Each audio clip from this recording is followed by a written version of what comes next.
So these companies that these places like Binance and FTX, what's the future of those things? I mean, at one point in time, just very recently, they were enormous power structures. They had incredible resources. And now it's kind of evaporated, or at least the confidence in it is rapidly evaporating. So what's the future of these things? Well, I think they missed the boat in a way, right?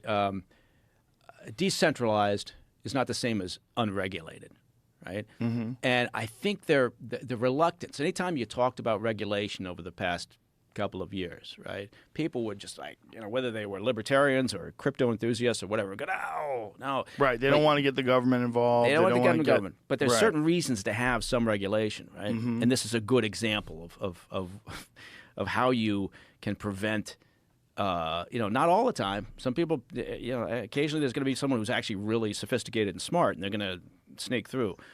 But some regulation, is by definition, is not a bad thing, right? Just by saying the word, it doesn't mean that you're saying, I want to turn it over to the government, leave the government in charge of it all.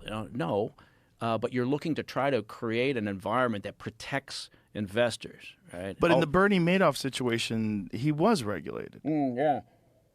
And he's an example of someone who was very well motivated to do what he was doing, was sufficiently experienced and credible enough that he got through because the same thing that we talked about, just a failure to do due diligence and greed, because people were making enormous profits. The return on their investment was very high, and people even in the early days of Bernie Madoff were calling bullshit. They were saying that this doesn't seem to make sense. There were people out there who were kind of screaming into the wind talking about it, and there were people that were doing this about FTX as well, right?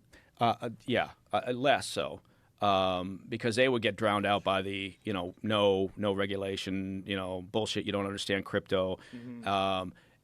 People that were calling bullshit on SBF, I think, were doing it in part just because of appearance, right, and sort of lack of understanding. The lack of information, the lack of transparency should be another indicator. Just like buying a corporate jet or. I'd love to name an arena after Portman Square Group, but I don't think that's going to happen. But if you had an enormous corporation like Staples Center, isn't there like a value in naming an arena after your company? Yeah, that's different than a small crypto exchange. Well, is it small if it's worth billions and billions of dollars? I mean, it doesn't seem that small. I don't know if it's. I mean, again.